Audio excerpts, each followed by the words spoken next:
thank you, Affonso Uchôa, the director of 7 Years in May. Thank you for taking the time for doing a short Q&A with us.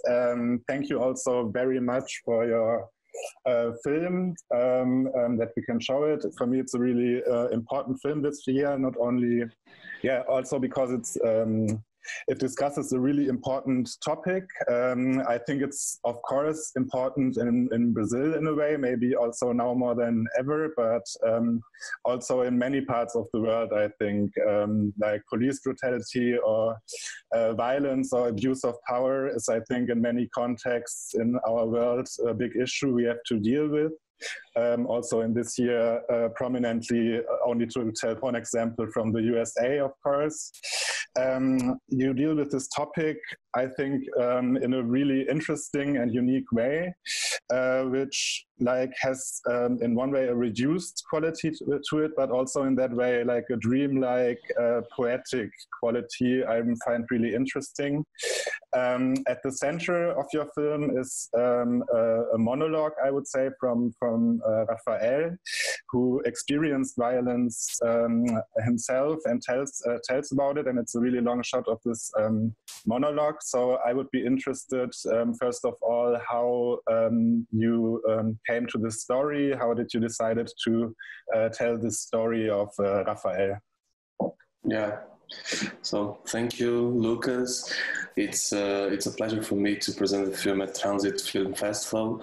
It's a pleasure for me to present the film in such a good festival, and also to make the film available for foreign viewers. I think it's a very Brazilian story, but as you said, especially after this year and all the things regarding the Black Lives Matters protests and everything more, I think the film has gained universal potential to connect and to talk to the people. Yes, answering your question, I reached the Raphael's story because he's my neighborhood.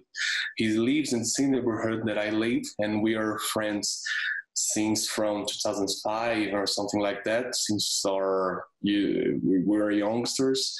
And one day I heard a story, and I heard by a friend of mine that something terrible has happened with Raphael. And since this day, I didn't see him again in the neighborhood. And I will only met with him 5 years later, that conversation. And I asked to him, man, what's happened with you? I haven't seen you for years. I haven't seen you around. People told me terrible things. The people told me that you were beating, that the people are obliging you to leave the neighborhood. What's happened? And he told me his story, and he told me what happened that night. Tonight he was tortured by the police, and I was shocked when I heard his story. And I heard his story not only by the torture night. I heard his story in an entire way. He told me that night, the violence night, but his life afterwards. And since the beginning, all the things came to me together. And I was very impressed, and I decided to make a movie about this, because for me it was very terrible and very shocking that such a strong and such a powerful thing was kept with him as a personal memory. And for me, as a Brazilian, as a citizen, it was like an offense that this thing would kept as a personal memory, because for me it's not only a personal memory, it's a public matter, it's a public thing, it's a public situation, and we should treat this like that. And I decided to make a movie, and I started to search for funding and to structure the production, and I started the film only 4 years later, after the conversation and after the decision to make a movie with Raphael. And we started to make a movie in 2017, and we recorded the film in two times, in 2 phases of production, in 2017 and 2018. Because of the process, I make films in long time process, doing the film and discovering the film while I'm doing it. And so the film was made before Bolsonaro election. We recorded the last production phase days before Bolsonaro election, but I think that the film could kept some kind of atmosphere of Brazil that results in Bolsonaro election. So yeah, it's not your proper question, but I think that it's something that it's interesting to relate, because you said of the Brazilian background, and after 2020, the worldwide background of the police violence, the social oppression, and everything more. And I think that the film at the same time talks about this contemporary days, this contemporary situation, but especially in Brazil, especially in talking about Brazil. And I think the film could also portray Bolsonaro's atmosphere of, in each Brazil, a lot of people in Brazil request this kind of violence as a way to deal with the poverty, with the Black communities, with the crime thing and everything more. But at the same time, the film was talking about like an ancestral situation in Brazil, because what's happened with Rafael has happened since, I don't know, centuries.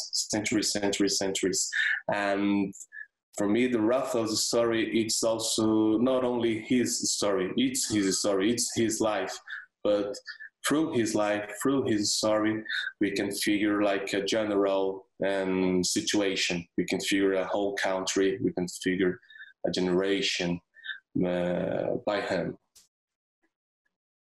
Yeah, I think that works extremely well. I had the same feeling that it's, for me, it was the irony of it, that it shortly after that Bolsonaro was voted makes the film even stronger for me, ironically.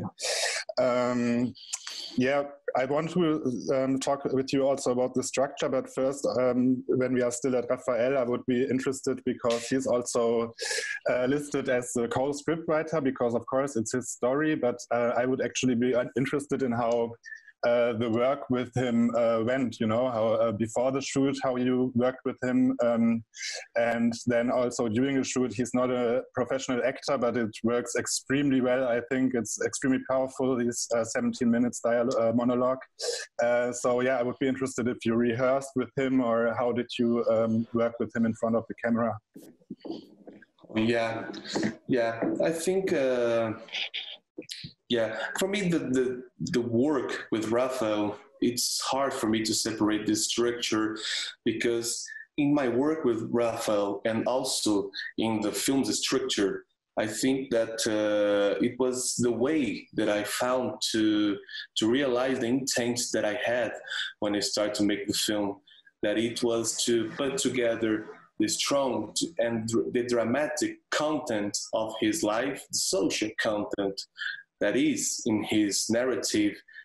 I wanted to put this together with the language invention, with the formal investigation, because I wanted to avoid a very direct or very discreet language work, because for me sometimes it's hard to the documentary and to the film language to deal with very strong contents like the Rafael's story. And sometimes I think there are plenty of films that only put the film in the role to register in like a natural way this dramatic thing, the dramatic stories. And I wanted to mix a little bit more the language work with the social and with the dramatic content.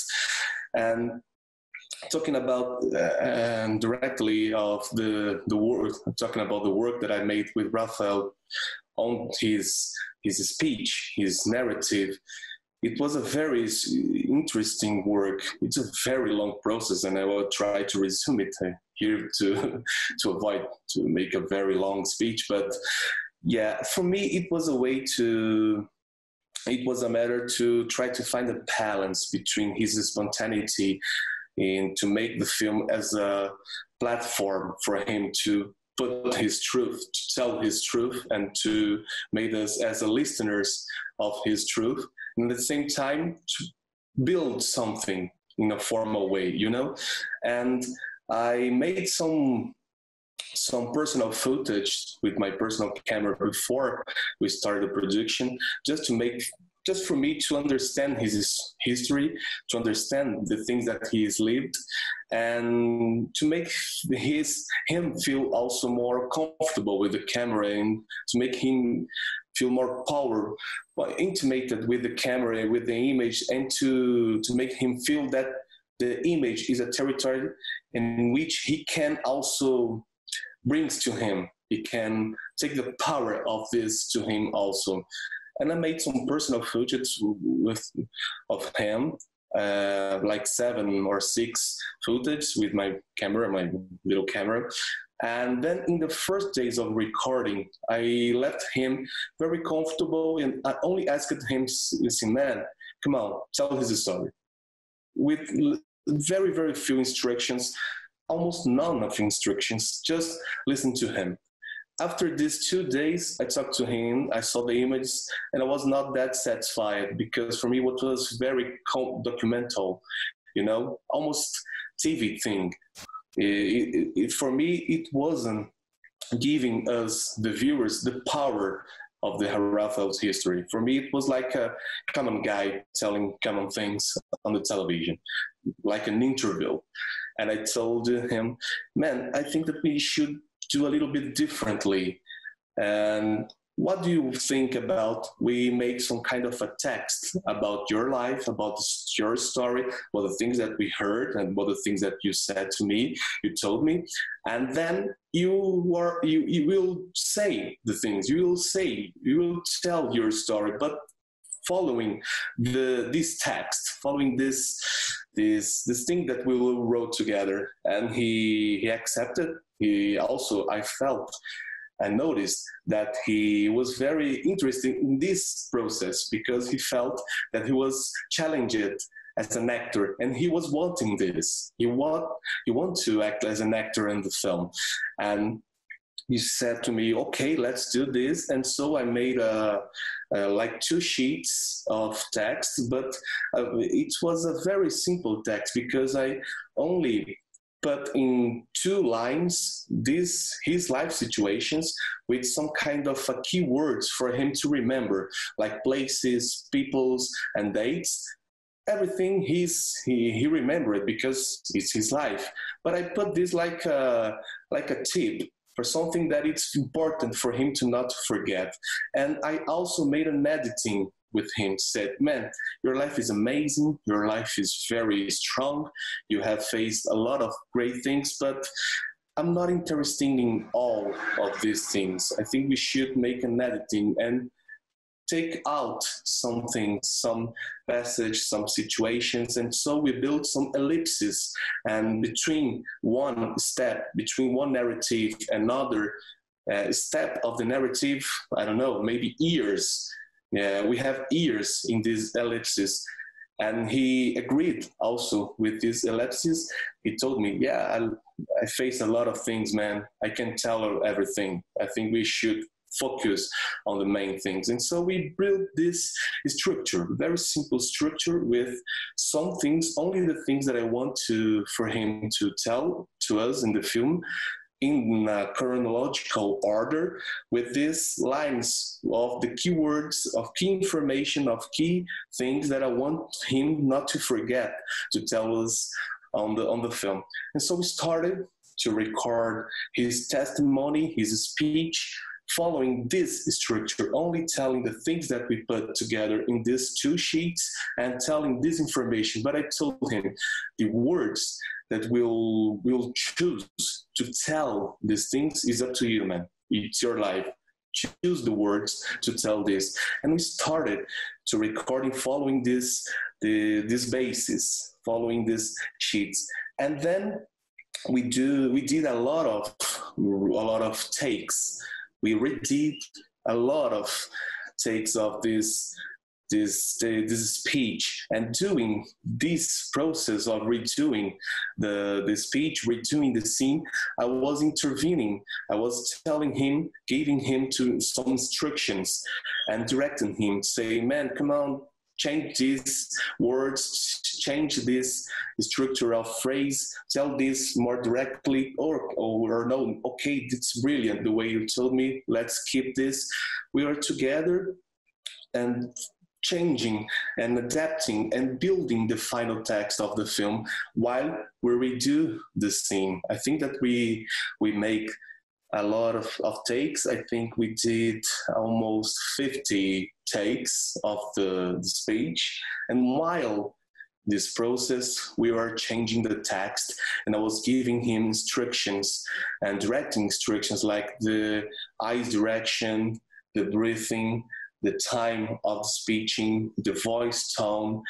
All of these we were working together while we were doing the scene, you know? And so for me, it was a very beautiful process because he was challenged as an actor to tell a text that directly tells his own life. And for me, it was very interesting because in the beginning, without any instructions, he tells his story very emotional, with totally frightened of the remembering emotion. When we started to do the things, following the structures and following the basis, the text that we agreed on the sheets, at the beginning he was a little bit hard. It was difficult for him to find an emotion. But while we were redoing the scene, he found another emotion. And he started to tell his story following a text based on his personal story, and he discovered another emotion, an emotion of the remembering things, and also an emotion of an actor telling these things. It was beautiful for me to see him discovering the emotion of his life as the emotion of an actor.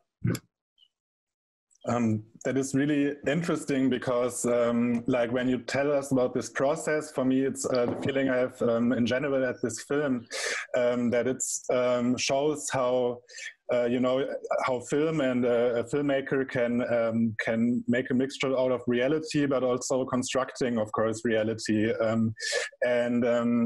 That's interesting for me also when you look at the other parts of the film. For me, it consists kind of three parts in my head. Like the first part, which is kind of a role play on reenactment of this violent situation.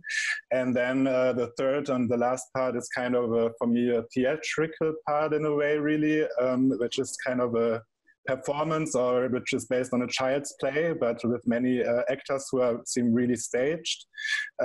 So it's clear for a viewer that you as a filmmaker also construct in these situations, and that's something what I find really interesting and like about your film, that that you know as a viewer, okay, this is between construction and reality. And yeah, I would be interested in how you as a filmmaker approach these topics of showing reality and constructing reality. Yeah, you're right. You're right.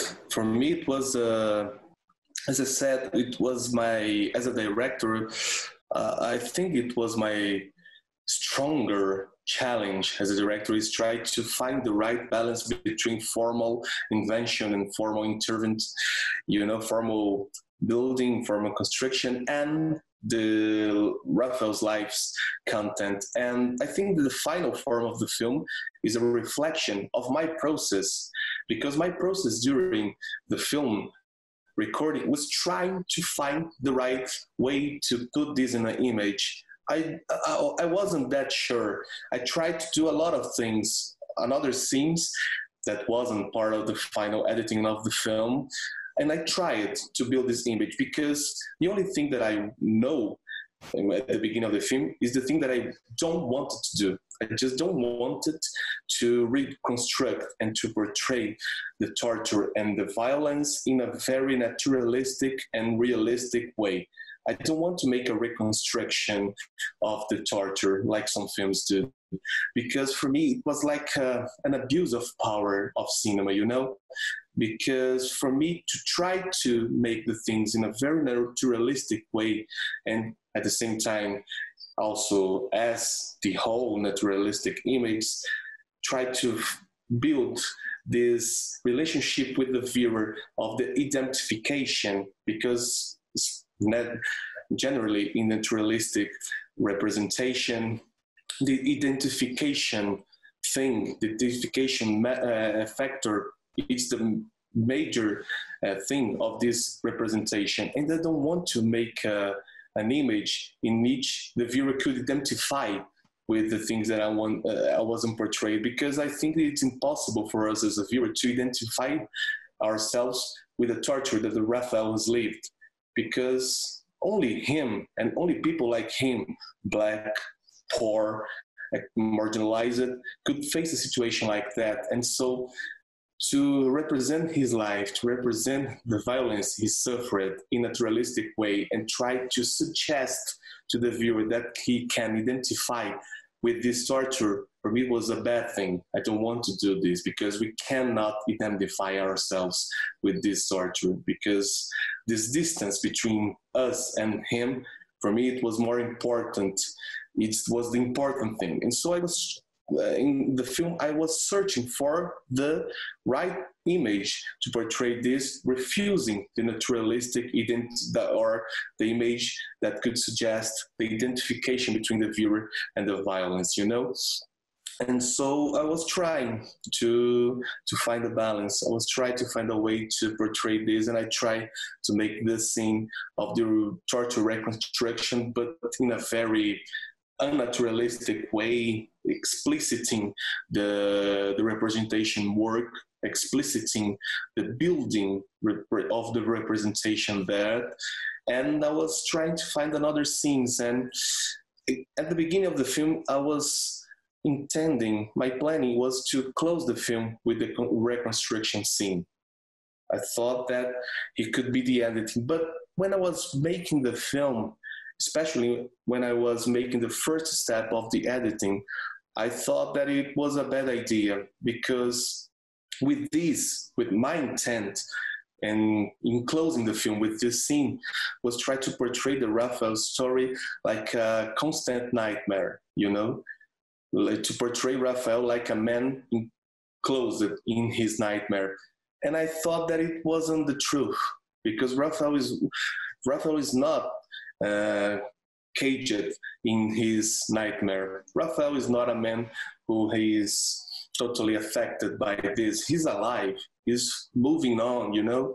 And I think that sometimes it was a bad idea to close the film with this image, and at the same time, I need to build a scene to answer this feeling of Raphael. He's alive, he's stand up, he's moving on, he's resisting. And so during the recording process, I have the idea to making this scene, the life that scene, like this public game. I told the crew that I had this scene, that people like it. So, well, we put this scene on the last day of recording, and when we try to do it, because we need 50 people to do the scene, it's a very hard scene to produce. And we are a very, very small crew with almost no budget. We made the film, I don't know, with 3,000 euros.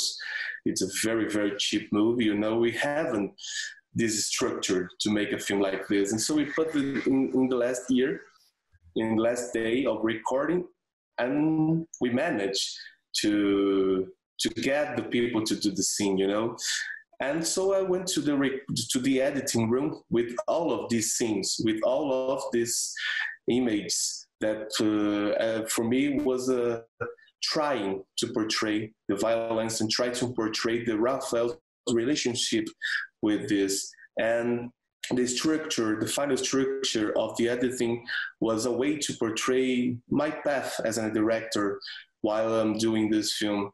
And so the film, the final form of the film, we only noticed this at the ending of the editing process, was trying to build the film as an essay about violence representation, and to make the final form of the film representing the film process, you know, like the process of searching for the right image, searching for the right representation of Raphael's lives, and also the police violence, and as a very important factor, the Raphael's relationship with the violence he suffered.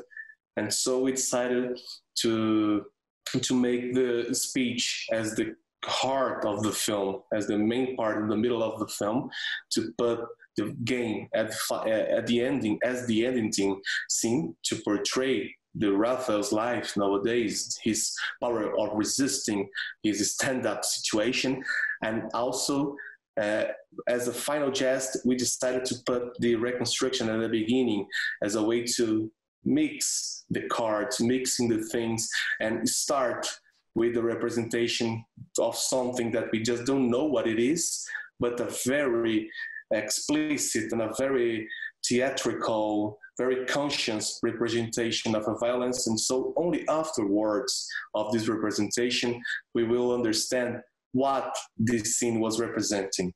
And we'll notice this listening Raphael's, and so the main representation of the violence, the heart of the torture representation, it was Raphael telling us he was tortured. And so the most powerful and the most strong way to build a representation of the torture that Raphael suffered, we can only have in our imaginations. We should listen him and build this image in our heads. You know, when we notice the film, the structure, we thought that it was pretty good, and we decided to make the film like this.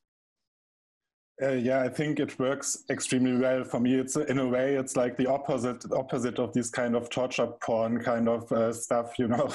And it's like giving the power to the people who suffer it, and not as being something we look from outside on it, you know.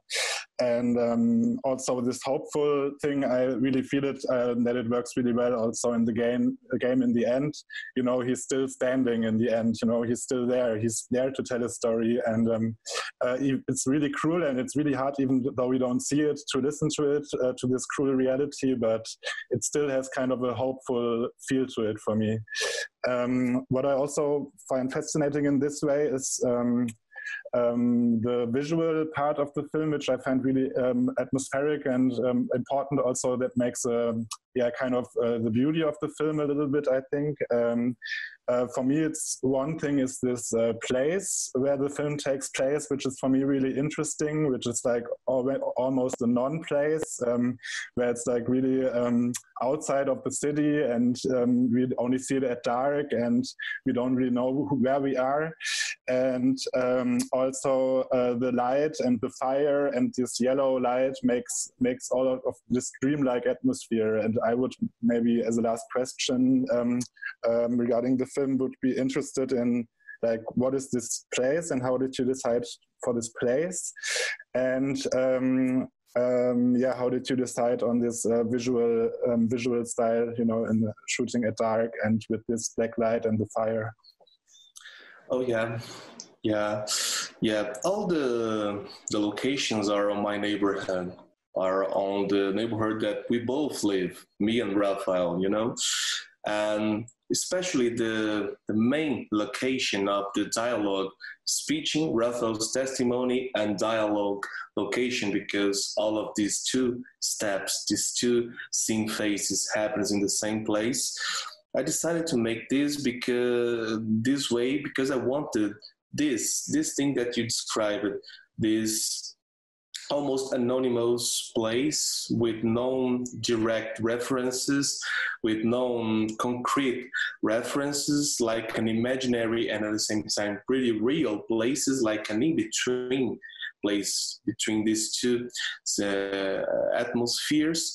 And because I wanted that scene of the dialogue to be like an encounter that could be at the same time an ancestral encounter, like people, the antiques telling stories in front of a fire, you know, like a very, very old thing, and at the same time a meeting between two beggars, or between two homeless, between two guys that are on the middle of the streets with no home, with no place, with no personal references, because it's a thing that Raphael has faced in his life. And also I think it's a very powerful thing for us to understand Brazil, that people who live on the street, that people who doesn't have that kind of personal structure or personal references can also carry with themselves a lot of powerful stories and personal backgrounds, And for me, it was interesting to mix these two things,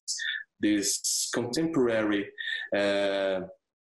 contemporary situation of two homeless talking about their lives in the middle of the night, sitting next to the fire to keep them warm, to protect them of the cold, and also because in the streets for people like the homeless to have a fire is a sign that they're part of the city, has an owner, say for other homeless, for the police say, man, I'm living here, I'm sleeping here, I'm belonging to here. It's like a sign of belonging, in the streets, in the city. And for me, it was interesting to make this conversation happen in front of a fire because of this, because it's the conversation could keep at the same time this sense of preservation, this sense of protection from the cold, from the police, and at the same time, the sense of belonging, saying, man, we are talking about our lives in front of a fire, and this fire means that we are sleeping here in this place, And at the same time, they talking about a fire, the conversation in front of a fire could also relate with this thing that I was mentioning before, of these ancestral things, That was my intent with this location, And the location of the last scene, it was a public square on my neighborhood. And I thought interesting to make the scene in a public square, like, I don't know, maybe a Greek thing, the agora, because what's happened with Raphael, I was mentioned before, it's a public matter, the police violence, the police torture, it's a public matter.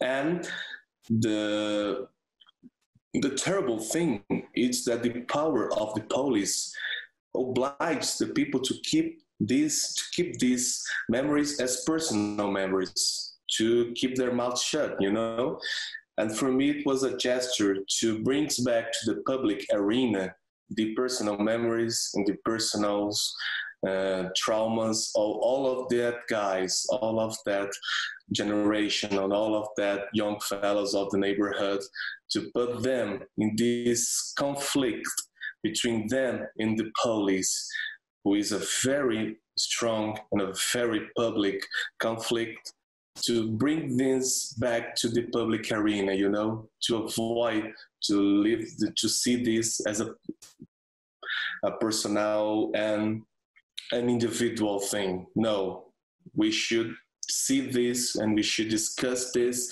and we should understand this as a public matter. And so the lightning and the yellow and the colors and the surrounding, the concrete things of that location are concrete, are real.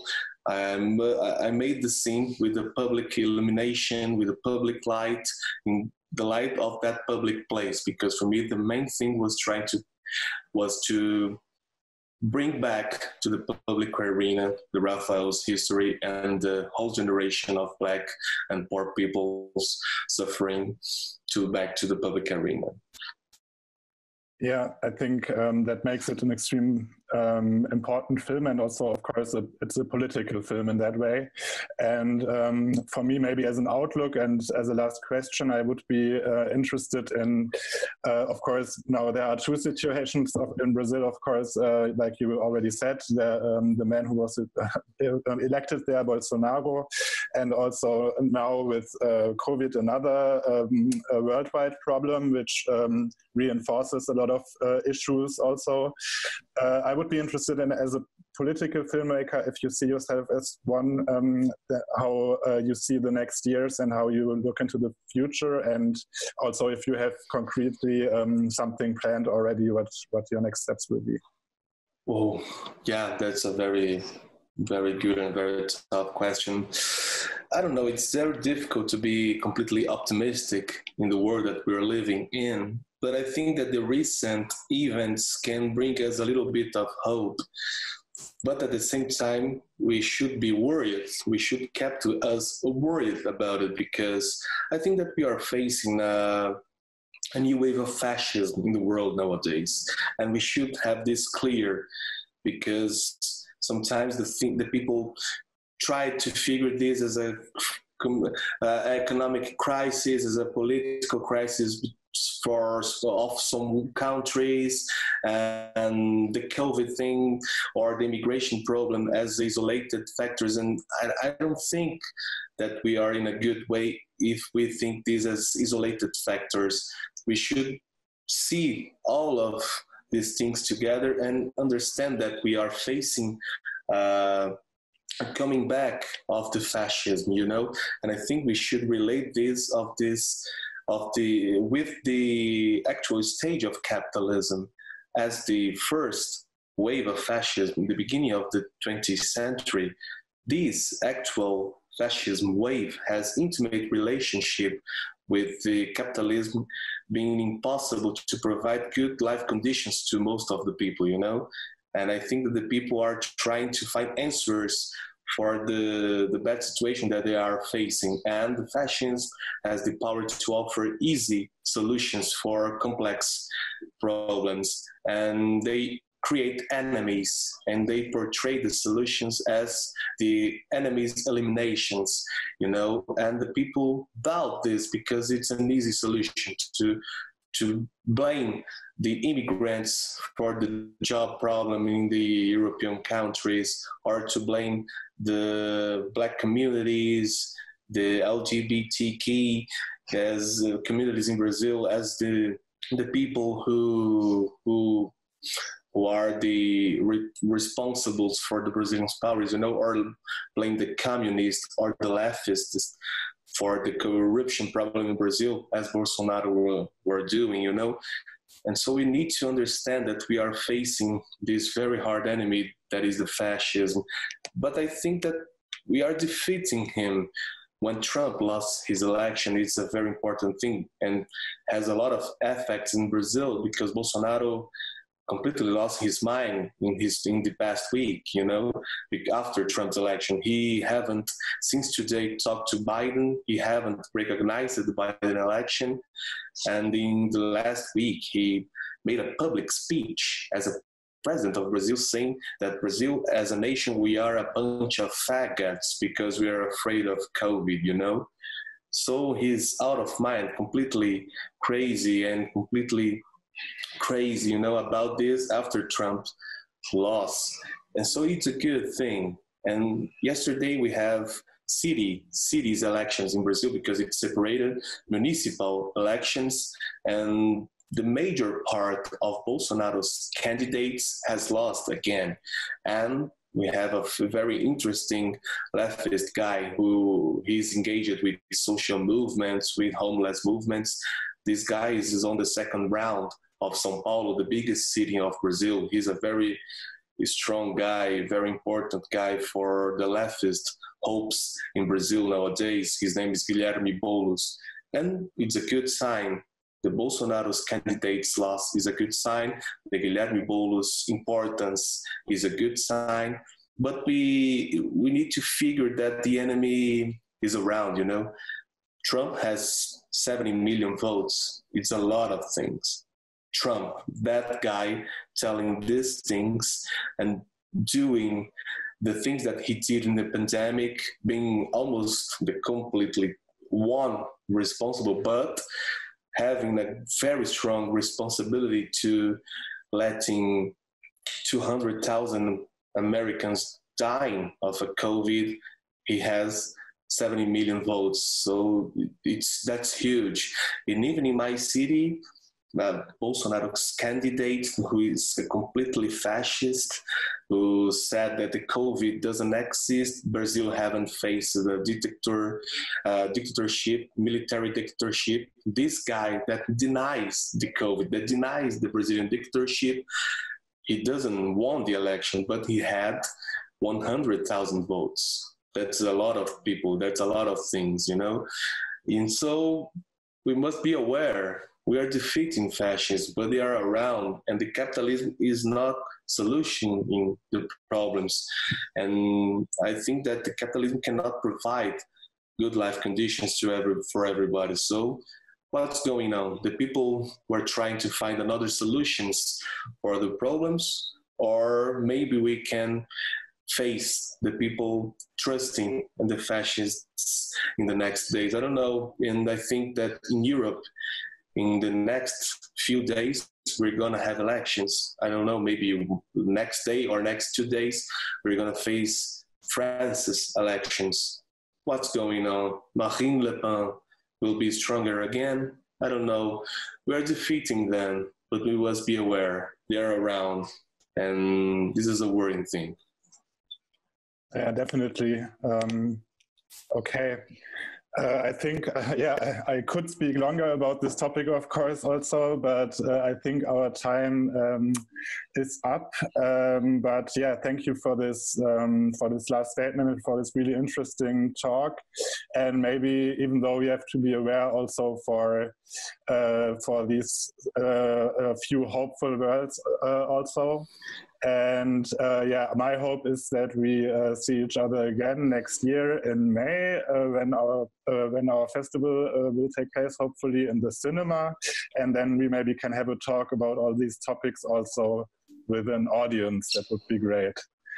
Thank you, Affonso Uchôa. Thank you, Lucas. Thank you for all the people of Transit Film Festival. Thank you for the viewers of the film.